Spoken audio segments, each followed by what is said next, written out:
ఒక్కోసారి మనకు తెలియకుండానే జరుగుతుంది కదా.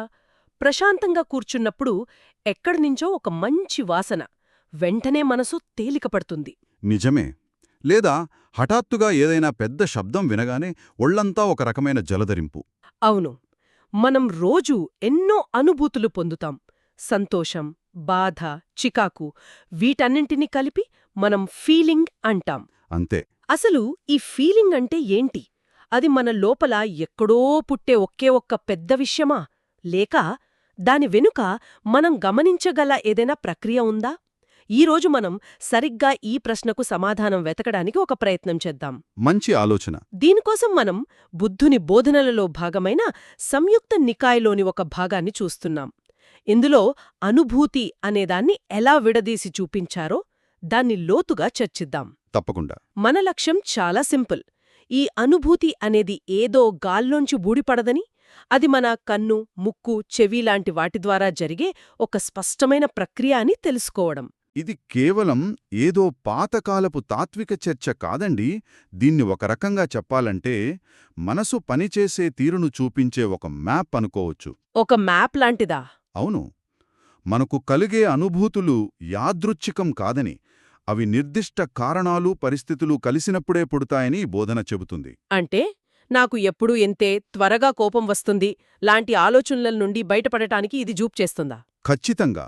మీ కోపం మీరు కాదు. అది కేవలం కొన్ని పరిస్థితులు కలిసినప్పుడు పుట్టిన ఒక తాత్కాలిక ప్రక్రియ.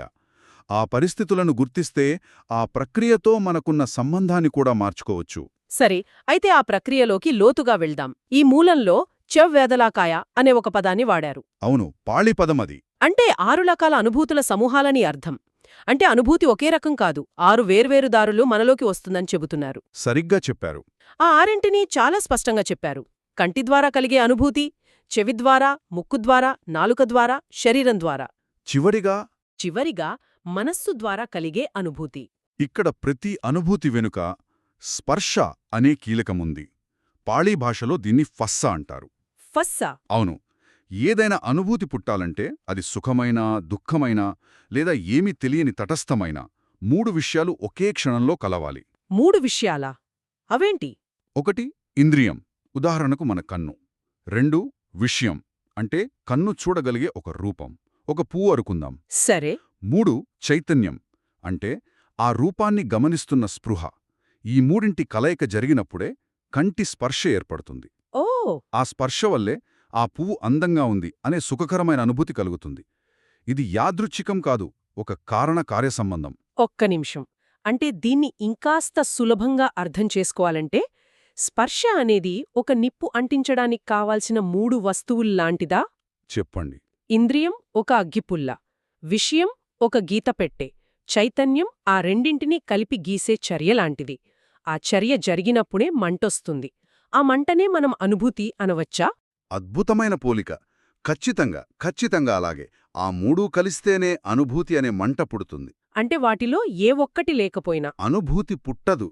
ఉదాహరణకు మీరు కళ్ళు మూసుకుంటే రూపమున్నా, చైతన్యమున్నా కంటి స్పర్శ జరగదు. కాబట్టి అనుభూతి పుట్టదు.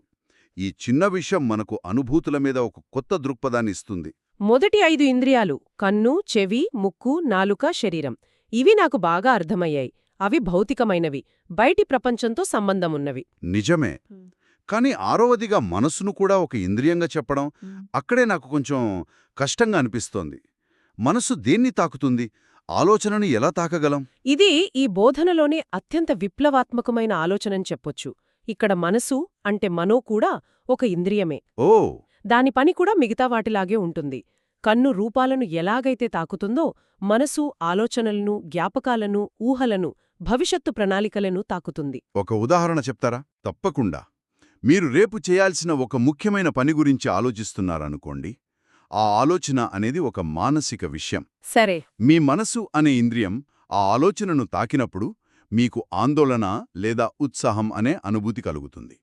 దీనికి బయట శబ్దం కానీ, రూపం కానీ అవసరం లేదు. ఈ స్పర్శ పూర్తిగా అంతర్గతంగా జరుగుతుంది. అంటే బయట ఒక ముల్లు గుచ్చుకున్నప్పుడు కలిగే బాధకి, లోపల ఒక పాత చేదు జ్ఞాపకం గుర్తుకొచ్చినప్పుడు కలిగే బాధకి మూల ప్రక్రియ ఒక్కటేనంటారా? అవును. కానీ ఆ రెండు ఒకేలా అనిపించో కదా. ముళ్ళు గుచ్చుకోవడం చాలా ప్రత్యక్షంగా ఆ క్షణంలో ఉంటుంది. జ్ఞాపకం వల్ల కలిగే బాధలో ఎన్నో పొరలు, కథలుంటాయి. చాలా మంచి ప్రశ్న. అవి అనుభవంలో వేరుగా అనిపించినా వాటి పుట్టుక వెనుక ఉన్న ప్రాథమిక యంత్రాంగం ఒక్కటేనని ఈ బోధన చెబుతుంది. ఎలాగా? ముళ్ళు గుచ్చుకున్నప్పుడు శరీర ఇంద్రియం, నొప్పి అనే విషయం మరియు చైతన్యం కలుస్తాయి. చేదు జ్ఞాపకం వచ్చినప్పుడు మనసు అనే ఇంద్రియం, జ్ఞాపకం అనే విషయం మరియు చైతన్యం కలుస్తాయి. ఓకే. మూలంలోకి వెళ్తే రెండూ స్పర్శపై ఆధారపడినవే. అయితే అనుభూతిని ఇలా 6 భాగాలుగా, స్పర్శ అనే ప్రక్రియగా విడదీసి చూడటం వల్ల అసలు ప్రయోజనమేమిటి? ఖచ్చితంగా ఉంది. దీని వెనుక రెండు చాలా ముఖ్యమైన ఆచరణాత్మక ప్రయోజనాలు ఉన్నాయి. చెప్పండి.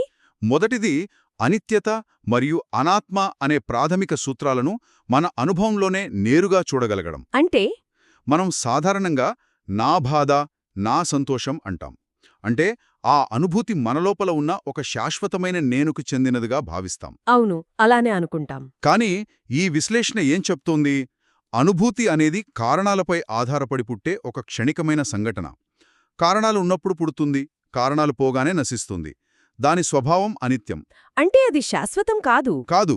అలాగే అది మన అదుపులో పూర్తిగా ఉండదు కాబట్టి అది శాశ్వతమైన నేను లేదా నాది కాదు. దీన్నే అనాత్మ అంటారు. ఈ అనాత్మ లేదా నేను కాదు అనే భావన వినడానికి కొంచెం గందరగోళంగా అనిపిస్తోంది. నేను లేను అంటే అర్థమేమిటి? ఇది మనల్ని నిస్సహాయులుగా మార్చదా? దీని అర్థం మీరు అసలు లేరు అని కాదు. దీని అర్థం మనం నేను అనుకునేది ఒక శాశ్వతమైన మారని వస్తువు కాదు. అది నిరంతరం మారుతూ ఉండే ప్రక్రియల సమాహారమని. ఒక ప్రవాహంలాగనా? సరిగ్గా. ఒక నదిని చూసినప్పుడు మనం దాన్ని గంగానది అంటాం. కాని నిన్న ఉన్న నీరు ఈరోజు లేదు. అయినా మనం దాన్ని అదే నది అంటాం కదా. అవును. అలాగే మనలో ఈ అనుభూతులు, ఆలోచనలు నిరంతరం మారుతున్నా ఒక ప్రవాహంలాగా కొనసాగుతున్నాయి. ఈ అవగాహన మనల్ని నిస్సహాయులుగా చేయదు, న్యూరగంగా స్వేచ్ఛనిస్తుంది. స్వేచ్ఛనా? ఎలా? ఒక బాధాకరమైన అనుభూతి కలిగినప్పుడు ఇది నేను, ఇది నా అస్తిత్వం అనుకునే బదులు, ఓ ఇది కేవలం ఒక అనుభూతి, ఇది కూడా కొన్ని కారణాల వల్ల పుట్టింది, ఇది కూడా మారిపోతుంది అని గమనించగలిగే స్వేచ్ఛనిస్తుంది. అంటే అనుభూతిని మన అస్తిత్వంగా కాకుండా మన ద్వారా ప్రవహించిపోయే ఒక తాత్కాలిక అలగ చూడాలన్నమాట. ఇది అర్థమైంది. ఇక రెండో ప్రయోజనమేంటి? రెండవది, ఇది సాధనకు ఎలా ఉపయోగపడుతుందో చూడటం. మన జీవితంలోని చాలా దుఃఖానికి మూలం అనుభూతులు కావు. మరి ఏంటి? వాటికి మనం స్పందించే తీరు. ఒక సుఖకరమైన అనుభూతి కలిగినప్పుడు దాన్ని పట్టుకోవాలని చూస్తాం. అది కోరికగా అంటే తృష్ణగా మారుతుంది. ఒక దుఃఖకరమైన అనుభూతి కలిగినప్పుడు దాన్ని వెంటనే వదిలించుకోవాలని చూస్తాం. అది ద్వేషంగా మారుతుంది. నిజమే. ఈ అవగాహనతో స్పర్శ జరిగిన వెంటనే అనుభూతి పుట్టడాన్ని మనం గమనించవచ్చు. అంటే అది కోరికగానో ద్వేషంగానో మారక ముందే కేవలం ఒక సుఖకరమైన అనుభూతిగా దాని అశాశ్వత స్వభావాన్ని చూడవచ్చు. లక్ష్యం అనుభూతులను ఆపడం కాదు, వాటికి మనం అసంకల్పితంగా ప్రతిస్పందించే గొలుసును తెంచడం. అంతే, సరిగ్గా అదే. నిన్న నాకొక అనుభవమయ్యింది. ఒక చిన్న పని కోసం చాలాసేపు లైన్లో నిలబడాల్సొచ్చింది. మొదట పర్వాలేదు అనిపించింది. సరే. కాని 10 నిమిషాల తర్వాత నాలో విపరీతమైన అసహనం, చికాకు మొదలయ్యాయి. బహుశా అక్కడ ఇదే జరిగిందేమో. శరీర స్పర్శ అంటే నిలబడటం వల్ల కలిగే అలసట మరియు మనసు స్పర్శ నా సమయం వృధా అవుతోంది అనే ఆలోచన. రెండూ కలిశాయి. అవును, కలిసి ఒక అసౌకర్యమైన అనుభూతిని సృష్టించాయి. దానికి నేను ఇలా జరగకూడదు అని ప్రతిస్పందించినప్పుడు అది చికాకుగా మారింది. సరిగ్గాదే. మీరు ఆ క్షణంలో ఓకే, ఇప్పుడు ఏం జరుగుతుంది? నాలో ఒక అసౌకర్యమైన అనుభూతి పుడుతుంది. ఇది నిలబడటం వల్ల మరియు సమయం వృధా అవుతోందనే ఆలోచన వల్ల కలుగుతోంది అని దాన్ని విడదీసి చూసి ఉంటే ఆ చికాకు యొక్క పట్టు కొంచెం సడలుండేదేమో. ఖచ్చితంగా ఆ అనుభూతి వంతుంటుంది, కాని మీరు దానికి బందీ కారు. ఇది ప్రతిరోజూ మనం చేయగల సాధన. మూలంలోని ఒక వాక్యం ఈ మొత్తం ప్రక్రియను అద్భుతంగా సంగ్రహిస్తోంది. స్పర్శ పుట్టడంతో అనుభూతి పుడుతుంది, స్పర్శ నశించడంతో అనుభూతి నశిస్తుంది. అవును, కారణం ఉన్నప్పుడు కార్యం ఉంటుంది, కారణం లేనప్పుడు కార్యం ఉండదు. అంతకంటే ఏమీ లేదు. చాలా సూటిగా ఉంది. అవును. ఆ వాక్యం ఈ బోధన యొక్క గుండె లాంటిది. అది మన అనుభవాల యొక్క యంత్రాంగాన్ని వివరిస్తోంది. మనమొక తీవ్రమైన అనుభూతిలో మునిగిపోయినప్పుడు అది శాశ్వతంగా ఉండిపోతుందేమో అనిపిస్తుంది. నిజమే. ప్రపంచం అంతమైపోతోందేమో అనిపిస్తోంది. కాని ఈ సూత్రం గుర్తుంటే ఇది కూడా స్పర్శ అనే కారణం వల్ల పుట్టింది, ఆ స్పర్శ యొక్క ప్రభావం తగ్గగానే ఇది కూడా పోతుంది అనే స్పష్టత, ధైర్యం వస్తాయి. అయితే ఈరోజు మనం జరిపిన ఈ లోతైన విశ్లేషణ యొక్క ముఖ్యాంశాలను ఒక్కసారి సంగ్రహిద్దామా? తప్పకుండా. మనకు కలిగే అనుభూతి అనేది ఏదో ఒక అంతుచిక్కని రహస్యమైన శక్తి కాదు. అది మన 6 ఇంద్రియ మార్గాల ద్వారా కలిగే స్పర్శల ఫలితంగా పుట్టే స్పష్టమైన, గమనించదగిన సంఘటనల పరంపర. కన్ను, చెవి, ముక్కు, నాలుక, శరీరం మరియు మనస్సు ఈ 6 ద్వారాల నుండే సుఖదుఃఖ తటస్థ అనుభూతులు పుడతాయి. ఈ ప్రక్రియను అర్థం చేసుకోవటం మన అనుభవాలకు బానిసలుగా బ్రతకడానికి బదులుగా వాటిని నిశ్శబ్దంగా, స్పష్టంగా గమనించే సాధనాన్ని మన చేతికిస్తుంది. ఈ అవగాహన కేవలం ప్రాచీన కాలంలోని భిక్షువులకు మాత్రమే పరిమితం కాదు. ఈ ఆధునిక ప్రపంచంలో తమ మనసును, తమ భావోద్వేగాలను అర్థం చేసుకోవాలనుకునే ఎవరికైనా ఇదొక ఆచరణాత్మక మార్గదర్శి. దీనికోసం ప్రత్యేకంగా ధ్యాన కేంద్రాలకు వెళ్లాల్సిన పని కూడా లేదు అంటారా? లేదు, కేవలం కొంచెం శ్రద్ధ పెట్టడం ద్వారా ఈ ప్రక్రియ ప్రతిక్షణం మనలో జరగడాన్ని మనమే స్వయంగా గమనించవచ్చు. ఎలాగా? ఒక పాట విన్నప్పుడు చెవి స్పర్శ, ఒక రుచి చూసినప్పుడు నాలుక స్పర్శ, ఒక ఆలోచన వచ్చినప్పుడు మనసు స్పర్శ, దానివల్ల కలిగే అనుభూతి. ఇదంతా మన కళ్ళ ముందే, మన లోపలే నిరంతరం జరుగుతూ ఉంటుంది. గమనించడమే మనం చేయాల్సింది. ఈ మూలంలో అనుభూతి కోరికగా మారకముందే గమనించడం ముఖ్యం అని చెప్పిన విషయం చాలా కీలకమైనదిగా అనిపిస్తోంది. చాలా కీలకం. ఇది వినేవారిని ఆలోచింపచేసే ఒక ప్రశ్నతో ఈరోజు చర్చను ముగిద్దాం. సరే. స్పర్శ వల్ల కలిగే అనుభూతి కేవలం ఒక తటస్థమైన సుఖ, దుఃఖ లేదా మధ్యస్థ సంకేతమైతే, అది ఏ క్షణంలో మన చర్యలను నడిపించే కోరికగా లేదా ద్వేషంగా మారుతుంది. ఆ గొలుసులోని తదుపరి లంకైన తృష్ణ అసలు ఎక్కడా, ఎలా మొదలవుతుంది?